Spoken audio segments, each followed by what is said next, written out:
وہ گیت جو ہے علی فاطمہ کے بارے میں گیت تھا،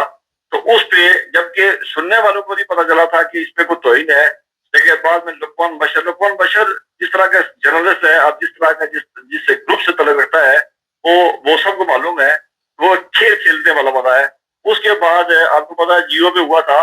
اور جیو کے اندر جب جیو پہ وہ کیس چلا، اس کے بعد جیو کو بین کیا گیا۔ اچھا، اس کے بعد جیو کو بین کرنے والا بندہ جو تھا وہ بھی ایک انتہائی متشدد اور انتہائی جب پیمرا کا چارج اس سے موجود تھا، وہ بھی انتہائی گلیز ذریعے کا مالک تھا، وہ بھی اس طرح میں جانتا بھی تھا اس کو۔ اور اس کے بعد ہوا کیا تھا کہ مختلف اداروں کی طرف سے یہ میں نشاندہی کرنے لگا سننے والوں کے لیے کہ مختلف ادارے جن کا جو ان مولویوں کے پیچھے بیٹھے ہوئے ہیں، ابھی سب آپ وہی میں اعجاز صاحب والی بات کر رہا تھا کہ جب اس نے کمیشن بنانے کی بات کی تو وہاں اس کیس کو جو ہے وہ کمیشن والی یا اگلی کورٹ میں وہ اپیل کروا کے تو وہ کمیشن والا کام روک دیا گیا ہے۔ اور اس کے پیچھے وہ جو لوگ بیٹھے ہوئے ہیں انہوں نے جلوس نکالے تھے، اور اے آر وائی پہ جو چینل چلتے تھے اس پہ وہ کیا نام جلوس دکھائے جاتے تھے کہ جس میں نعرے لگائے جاتے تھے کہ 7 تن سے جدا۔ اور اس کے بعد 7 تن سے جدا کے بعد آپ نے دیکھا ہے کہ پچھلے 15-20 سال کے اندر پاکستان کے اندر مذہب کے نام پہ جو تشدد ہوا، مذہب کے نام پہ جو کیسز ہوئے، مذہب کے الزام لگا کر لوگوں کو قتل کیا گیا ہے اور اپنی ذاتی دشمنی نپٹائی گئی ہیں، اس کے بعد وہ آپ کو اندازہ۔ اور یہ جو آج کی بات ہے، یہ میں سمجھتا ہوں کہ وہی پرانا معاملہ جو ٹھنڈا ہونے لگا تھا اس کو دوبارہ تازہ بند کیا جائے گا اور دوبارہ آگ لگائی جائے گی۔ اسی چینل کی جب آپ بات کرنے لگے ہیں، یہ 3-4 دن پہلے کشمیر کا معاملہ آپ کو پتا بڑا برننگ ایشو ہے، 15-18 ہزار لوگ وہاں بیٹھے ہوئے ہیں۔ کشمیر پچھلے 20-22 دن سے آپ کو معلوم ہوگا پورا مکمل طور معاشرے میں ہے، خوراک مانی جا رہی ہے، ادویات مانی جا رہی ہیں، سوشل میڈیا بند ہے۔ اس کے بعد وہاں پہ تمام نظام کلپس کر چکا ہے۔ اسی چینل نے پرسوں ترسوں یہ پہلے بات کرتا رہا، تو پرسوں ترسوں ایک بات کی جس نے ایک پروگرام کیا تھا، مشہور پروگرام شام کو، اس میں انہوں نے کہا کہ یہ کشمیر میں آپریشن بھی ہو رہا ہے، پولیس بھی یہ کر رہی ہے، سب کر رہی ہے، لیکن شاید کشمیر کی حساسیت کو کسی اندازہ نہیں ہے کہ ایک حساس علاقہ ہے اور اس کی جو ہے جو بھی معاملہ ہوگا وہ دنیا پہ پہنچے گا بھی اور پاکستان کے لیے۔ اور میرا ذاتی خیال ہے کہ کل والا معاملہ جو ہے وہ اسی کے ساتھ میں نے اس دن اس میں دکھا بھی تھا۔ اس کے بعد اس کو ملا کے اگر دیکھا جائے گا وہ سمجھ آ جائے گی کہ اس چینل کو سزا کیوں دی گئی، اور پہلے بھی اس کے ساتھ کھیل یہ کھیلا گیا تھا اور اب بھی ہے۔ اور یہ ایک ایسے کھیل کی شروعات ہے کہ جو اب اگلے 20 سال تک لوگوں کے جو خون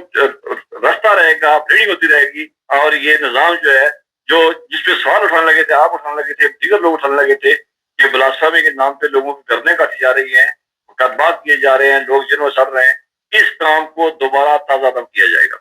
اچھا سر، تھوڑا سا پولیس کے بارے میں بات چیت کر لیں کہ سی سی ڈی یہ سرگودا واقعہ ہوا، آپ دیکھتے ہیں کہ بے گناہ لوگوں کو مارنا ان کا یہی مشکل ہے اب؟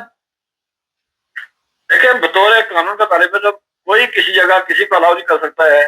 کہ بغیر وہ کسی کو انویسٹیگیشن کیے، بغیر کسی تحقیق کے، بغیر اس کو لا کورٹ میں پیش کیے اس کو وہ سزا دے۔ اور یہاں دیکھیں درجنوں معاملات ایسے بھی ہو چکے ہیں کہ جب پتہ چلا ہے کہ یہ جو کاؤنٹر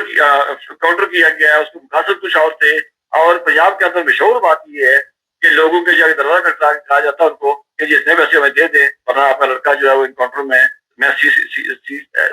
سی ڈی کا ہوں، انکاؤنٹر مار دیا جائے گا۔ 2 ہفتے اندر کی بات ہے کہ چکوال والا معاملہ جو بچی ماری گئی، آسٹریلیا بچی ماری گئی ہے، اس کے بعد چونکہ آسٹریلیا کی وہ بچی نیشنل تھی، آسٹریلیا نیشنل تھی، اس پہ ادارے بھی حرکت میں آئے، پھر معافی بھی مانگی ہوئی، پریس کانفرنس کی ہے، پنجاب میں ترجمان کا بھی مطابلہ ہے۔ لیکن یہ جو سرگودا والا معاملہ جس کی طرف نشاندہی کی ہے، اب بظاہر لگتا یہ ہے کہ ڈی این اے میچ نہیں ہوا، یہ معاملہ بھی فیک ہے، اور درجنوں کیس اس طرح پنجاب کے اندر ہو چکے ہیں۔ اور لیکن آپ دوسری طرف دیکھ رہے ہیں کہ یہ ادارے تو کسی کو کر رہے ہیں یا حکومتیں بیٹھی ہوئی ہیں، وہ بغیر کسی شناوائی کے، بغیر کسی ثبوت کے لوگوں کو کالعدم بھی کرا دیں، لوگوں کو دہشت گرد بھی کرا دیتی ہیں، ترجمہ دے کے پھر ان کے خلاف کرایا ہوتا ہے۔ چیز یہ ہے کہ آپ نے اگر کسی کو سزا دینی ہے تو سزا کا طریقہ کار موجود ہے، عدالتیں موجود ہے، عدالتوں میں سزا موجود ہے۔ یہ ایسا نہیں کہ چند لوگ بھرتی کریں۔ ابھی آپ کو یاد ہوگا پرسنل سوشل میڈیا پہ خبر چل رہی تھی کہ 1,80,00,000 روپے انہوں نے بل بھیجا سی سی ڈی نے کہ جی ہم جو لوگوں کو جو پکڑتے ہیں تو ان کو ہم نے کھانا کھلایا تو بل ہمارا اتنا آیا ہوا ہے۔ لیکن صاحب یہ بتائیے، اس میں اگر کسی غیر ملکی کے ساتھ یہ سب کچھ ہو جاتا ہے تو وہاں پہ تو پریس کانفرنس شروع ہو جاتی ہے، اگر عام غریب آدمی مارا جاتا ہے تو کوئی پوچھنے والا نہیں۔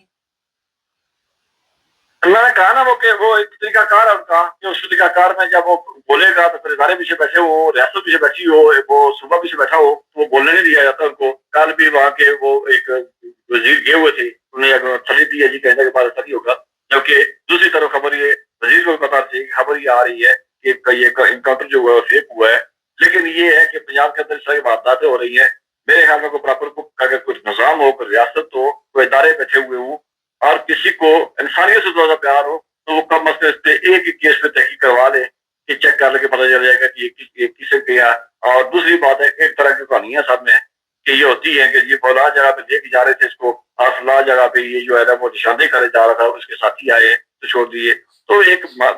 ایک عام آدمی جو پکڑا جاتا ہے کون ساتھی کون سا اس کے وہ حملہ کرنے والے, ساری کہانیاں ہیں. اور اس میں بہت سے لوگوں نے دشمنی نپٹائی ہیں. سنائیے گا اب ریٹ مقرر ہو چکے ہیں, ان ریٹ پہ بھی کیس میں پیسے دو کسی کو اپنے مخالوں کو پھڑکا دو.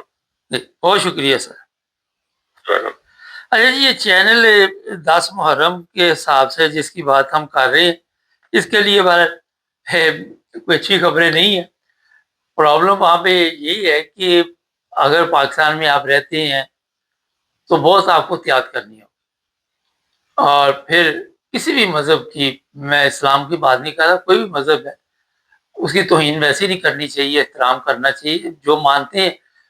کوئی بھی مذہب والے, جس مذہب کو مانتے ہیں وہ اس حساب سے مانتے ہیں کہ ان کے نزدیک وہ سچا مذہب ہوتا ہے. وہ فرقہ تو اس کے نزدیک ان کے